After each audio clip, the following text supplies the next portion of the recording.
तो भाई लोग कैसे हो। आज मैं आप लोग के लिए परमाणु की स्टोरी लेके आया हूँ, सावधान। चलिए कहानी स्टार्ट करते हैं। सावधान, कहीं आपकी सीट के नीचे बम तो नहीं है। सावधान, किसी भी लावारिस वस्तु को न छुएं, वह बम हो सकती है। सावधान रहो हमसे, वरना हम तुम्हारी सीट के नीचे बम छिपा देंगे। हर जगह हर पल ज़रूरत है सावधान रहने की, क्योंकि जरा सी असावधानी का परिणाम हो जाता है एक भयंकर विस्फोट। आखिर कौन है वे वहशी दरिंदे जिनकी वजह से रहना पड़ता है हर पल हमें सावधान। सावधान रहो हम पांचों से, कहीं हम तुम्हारे आसपास बम न रख दें। सैकड़ों जाने पल भर में मौत के हाथों खेलने लगती है। पुलिस हेडक्वार्टर, टेररिस्टों को 5 सदस्यों का एक दल आजकल राजनगर में सक्रिय है। सभी राजनगर वासियों को उनसे अति सावधान रहने की आवश्यकता है। साथ ही हमारे डिपार्टमेंट को भी हिदायत है कि उन्हें जल्द से जल्द पकड़ने की कोशिश करें। चलती हुई बस तीव्र झटका खाकर रुकी। कारण थी एक चीख। यह मेरी सीट के नीचे बम रखने की कोशिश कर रहा था। छोड़ना नहीं इसे। पिल गए सभी यात्री उस आतंकवादी पर। साले को ऐसी ठोकाई करो कि बम पकड़ना ही भूल जाए। मैं भी थप्पड़ लगा दूं। घर जाकर पड़ोसियों पर रौब मारूंगा कि एक आतंकवादी को मारा था। बुरी तरह घिर गया था वह कि अचानक मौका पाते ही निकाल लिया उसने दूसरा बम। और खबरदार, अगर अब किसी ने मेरी तरफ उंगली बढ़ाई तो उड़ा दूंगा। कूली नाम है मेरा, उतरो बस से सारे। क्रोधित आंखों पर चढ़ती चली गई भय की परत। पानी के रेले के भांति निकल पड़ा बम बस से। यात्रियों का हुजूम। सब डर के मारे निकल रहे थे बस से, पर एक जाबाज घुस रहा था बस में। अपने सामने खाकी वर्दी देख कर आतंकवादी की आंखें आश्चर्य से चौड़ी हो गई। इंस्पेक्टर, मेरे पास फटकने का मतलब है मौत। तू इंस्पेक्टर विनय को डरा रहा है मौत से। बढ़ते ही गए इंस्पेक्टर विनय के कदम। मैं बम फोड़ दूंगा इंस्पेक्टर, मैं अकेला नहीं मरूंगा, तू भी मरेगा। कांपने लगे बम पकड़े हाथ। मसानों से उबल पड़े पसीनों के झरने। फिर पड़ी एक कहर भरी किक उसके सीने पर। धाड़ उछल गया आतंकवादी और छूट गया बम भी उसके हाथ से। बम नीचे आने लगा। कैप हाथ में ले इंस्पेक्टर विनय ने भी गजब की फुर्ती का परिचय दिया। सिर्फ 10 इंच का फासला रह गया था बम फर्श और विस्फोट में, परंतु न बम फर्श से टकराया और न ही हुआ विस्फोट। आतंकवादी जो अब तक रिवॉल्वर निकाल चुका था। हा हा हा इंस्पेक्टर, अब इस बम को हाथ में लिए ही हो जाओगे तुम शहीद। धाएं धाएं 5 बार दहाड़ी थी वह मौत की पुतली, और पांचों बार ही बचाव के कलात्मक रूप से पेश किए थे इंस्पेक्टर विनय ने। फिर अति वेग से सरसराता आया जिसमें इंस्पेक्टर विनय का। इतनी आसानी से ना मैं मर सकता हूं और न तुझे मरने दूंगा, क्योंकि छठी गोली वह अपनी कनपट्टी पर रखने जा रहा था। बोल, क्या नाम है तेरा? कुली। अब सिर्फ रह गए थे 4। मर जाता कुली तो इतना दुख न होता जितना उसके जिंदा पकड़े जाने से है। सुबह अदालत से उसे रिमांड पर लिया जाएगा। रिमांड और सुबह के बीच में रात पड़ती है साथियों। चारों की आंखों में थे खतरनाक इरादे, ऐसे खतरनाक इरादे जिनका परिणाम दिल दहला देने वाला होता है। रात ही रात में हम उस राजनगर थाने का नामो निशान मिटा देंगे। रात होते ही निकल पड़ी चारों की टोली। हवा के झोंकों को मात करती चली जा रही थी जिप्सी, और रात में ही निकलता था अपराधियों का काल परमाणु, जिसकी गिद्ध दृष्टि से जिप्सी में रखी बमों की पेटी न छिप सकी। नीचे की तरफ विद्युत गति से बढ़ा परमाणु। जिप्सी अब भी उसी रफ्तार से दौड़ रही थी, मगर अब टायर उसके सड़क से 3 इंच ऊपर थे। चौंक चौंक उठे अचानक तीनों। डॉन, तुमने जिप्सी थाने की तरफ क्यों नहीं मोड़ी? स्टेयरिंग तो मैंने मोड़ा था। जंगल में आज जिप्सी काटने लगी चक्कर। यह क्या हो रहा है कालिया? पता नहीं सोले, लगता है डॉन में कोई भूत समा गया है। स्वतः ही बढ़ी जिप्सी एक पेड़ की तरफ। बचो, कूदो, डॉन में सचमुच भूत भूत घुस गया है, वह टक्कर मारने जा रहा है। पलक झपकते ही छोड़ दी चारों ने जिप्सी। अबे डॉन के बच्चे, पागल हो गया है कि तू? मगर दिमाग अब भी सस्पेंस के घेरे में था उनका। नहीं लावारिस, पर समझ में नहीं आया वह कंट्रोल से बाहर कैसे हो गई।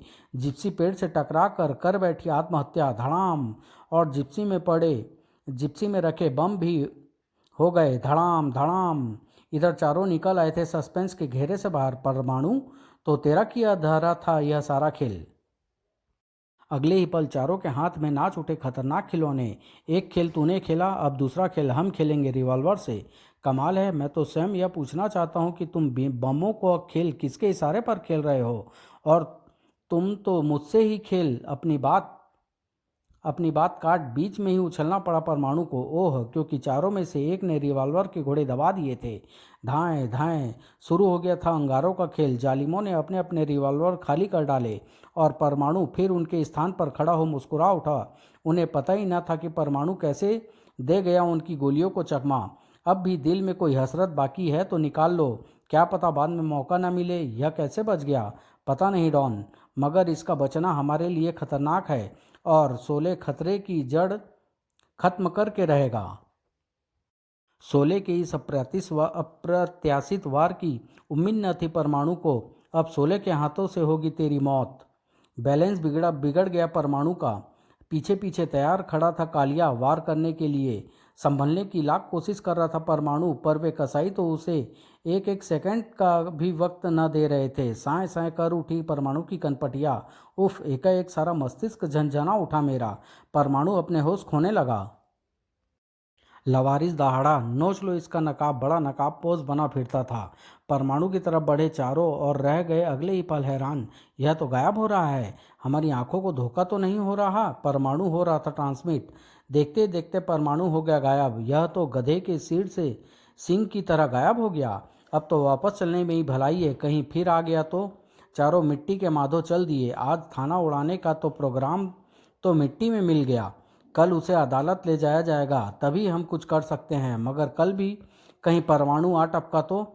कल हम इस परमाणु नाम के शेर के लिए सवा शेर लेकर आएंगे। होश आ चुका था परमाणु को। बड़े फुर्तीले थे वे चारों। अगर मैं तुम्हें ट्रांसमिट न कर लेता तो खुल गया होता रात ही परमाणु का राज। चौंका वह। सुबह हो गई? हाँ, मगर क्यों? फटाफट इंस्पेक्टर विनय के रूप में आया वह। मुझे आज बम कांड के एक मुजरिम को अदालत ले जाना है। Okay, best of luck inspector Vinay. Police station में आओ इंस्पेक्टर, मगर ठहरो, दरवाज़ा मत खोलना, क्योंकि इस काल कोठरी से लाश ही बाहर जाएगी मेरी। तुम अब अपनी मर्जी से नहीं मर सकते कुली। क्यों क्यों नहीं मर सकता? मैं दिखाऊंगा मरकर इंस्पेक्टर। उफ, अपनी कलाई पर बुरी तरह गड़ा दिए दांत उसने। कलाई की सारी नसें उधेड़ डाली मांस में से। रक्त का झरना बह चला। दिलेरी की हद थी यह या आत्महत्या का जुनून? विनय बड़ा कोठरी का ताला खोलने के लिए। कुली के दाहिने हाथ के मुक्के ने बिलबिला कर रख दिया उसे। नहीं इंस्पेक्टर, मैं तुम्हें यह ताला तब तक नहीं खोलने दूंगा जब तक मेरे शरीर में एक भी बूंद है रक्त की। पागलों की भांति वह ठहाका लगा उठा। हा हा हा, नहीं पकड़ पाएगा मुझे जिंदा। मैं मर कर भी तेरी वर्दी पर दाग बनकर जीऊंगा। नॉनसेंस। जब इंस्पेक्टर घुस पाया कोठरी में तो मिली उसे रक्त विहीन कुली की लाश। Oh no damn. धड़कनों से उसका नाता टूट चुका था कब का। पुलिस वैन बढ़ी जा रही थी। आगे आगे था इंस्पेक्टर विनय। मेरा सोचना सही रहा तो अपने साथी को छुड़ाने को वो एक बार फिर कोशिश करेंगे। बहुत ही तेजी से वे वैन के पीछे से निकल कर आए दो कंटेनर, और वे दोनों टेम्पो चालक बीच में मुझे दबाकर कुचल देना चाहते हैं। पल भर में ही समझ गया था इंस्पेक्टर उनका इरादा। टकराने ही वाली थी दोनों कंटेनरों की साइडें। पल भर में हजार हिस्से में उछला विनय का शरीर और बन गया परमाणु। कचूमर निकल रहा था नीचे दोनों कंटेनरों के बीच फंसी मोटरसाइकिल का। चौंके थे कंटेनर में सवार सोले और डॉन भी। सोले, मोटरसाइकिल तो खाली चिपटी हो गई, वह कहाँ है? अगले ही पल उन्हें खिड़की से गर्दन निकालना बहुत पड़ा महंगा। गर्दन के साथ ही टूट गई जीवन की डोर भी। उसी पल एक कंटेनर पर ढका तिरपाल उतर चुका था और नजर आ रही थी मशीन गन। एक सेकंड में असंख्य गोलियां उगल दी मशीन गन ने। पीछे आती पुलिस वैन उड़ गए चिथड़े चिथड़े। धड़ाम। परमाणु के दिमाग में हलचल मच गई उस हाहाकारी सीन को देखकर। पागल हो उठा क्रोध से वह। कोई अधिकार नहीं है तुम लोगों को जीने का। जोरदार था परमाणु का वह धक्का। दिशा बदल गई कंटेनर की। घुसता चला गया वह बनती हुई बिल्डिंग में। कच्चा लेंटर उनकी जान लेने को नीचे गिरने लगा। तभी द्रुत गति से बढ़ा दूसरा टेम्पो और मारी एक जोरदार टक्कर परमाणु को। उछल गया जमीन से दसियों फुट ऊपर परमाणु। तब तक नीचे उतर चुके थे लावारिस व कालिया। परमाणु दूसरे पल उन दोनों को उछाल फेंका परमाणु ने। दोनों पर कटे पक्षी की भांति पट्टे से गिर पड़ते धरती पर। उससे पहले ही दो हाथों ने उन्हें बीच में पकड़ लिया। अब मुकाबला 1 और 3 का था। खत्म कर दो इसे जेबरा। इसे ही समाप्त करने के लिए हम तुम्हें साथ लाए हैं। धारीदार मानव, बला की ताकत थी जेब्रा की भुजाओं में। परमाणु ने उछलकर दे मारी एक जबरदस्त ठोकर जेब्रा की थूथनी पर, मगर असफल रहा वह प्रयास। जेब्रा, मेरी ठोकर तुझे सुंघाएगी मिट्टी हिंदुस्तान की।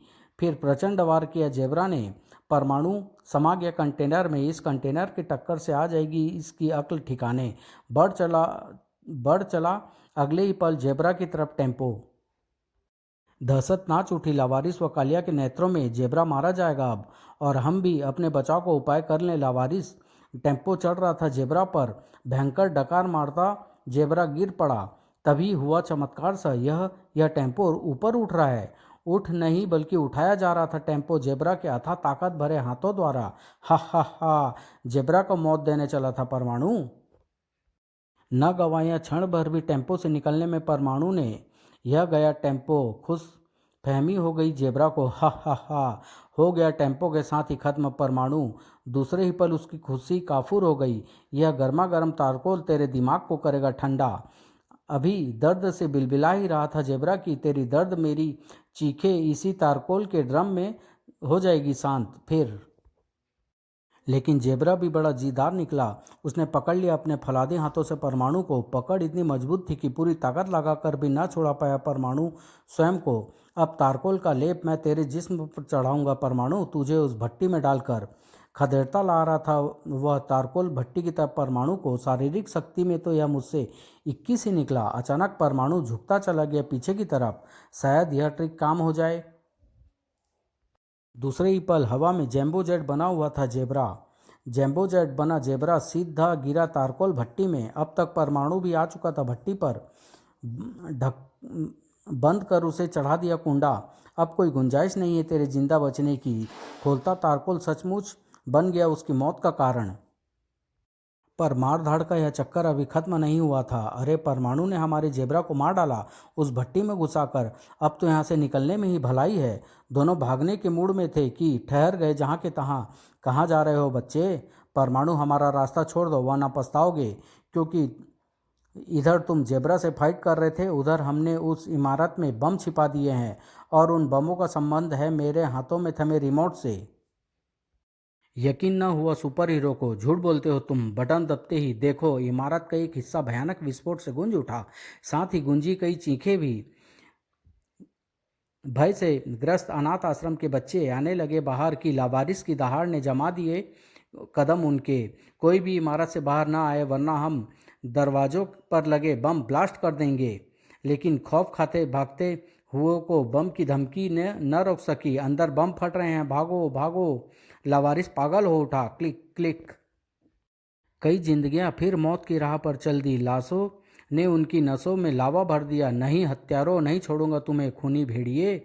कैसा पागलपन था परमाणु का यह। छूट गया रिमोट। फिर क्रोध का दहकता लावा बरसा उन दोनों पर। फौलादी घूंसों से हिल गए उनके जबड़े।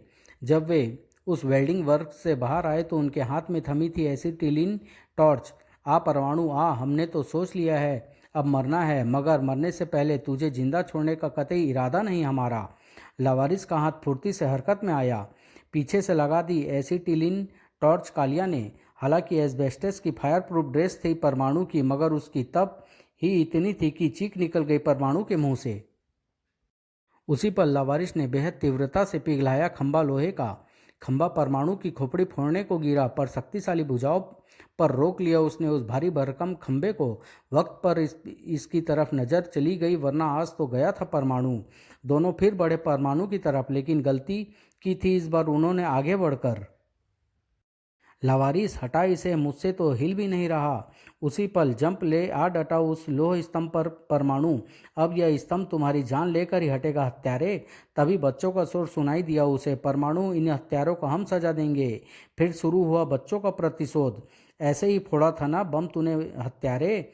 लहू की धार सड़क को लाल करने लगी। ऐसे ही चीखी थी मेरी बहन शोभा भी तेरे बम के विस्फोट की आवाज़ सुन। चौथे ने तो परमाणु से ली एसिटिलीन टॉर्च और रख दी उन दोनों के मुंह पर। हत्यारों, इस धरती पर भार हो तुम। कितनी नफरत भरी है देश के दुश्मनों के लिए इन मासूम मासूमों के दिलों में भी दोनों के जिंदा रहने का सवाल ही न बचा था। चलो बंटी। नहीं मैडम, छोड़ दो मुझे। विस्फोट की आग में झुलस गया मेरा नन्हा भाई टीटू। मैं इसकी लाश को राख बना दूंगा, समझाया परमाणु ने भी। बस बेटा, ये तो अब खत्म हो गए, मगर अब हमें सावधान रहना होगा ऐसे खतरनाक अपराधियों से, ताकि ये लोग अपने नीच कारनामों का अंजाम न दे सके। फिर उड़ चला एक नई मंजिल की ओर वह। आप भी रहिएगा हर दिन हर पल सावधान। समाप्त।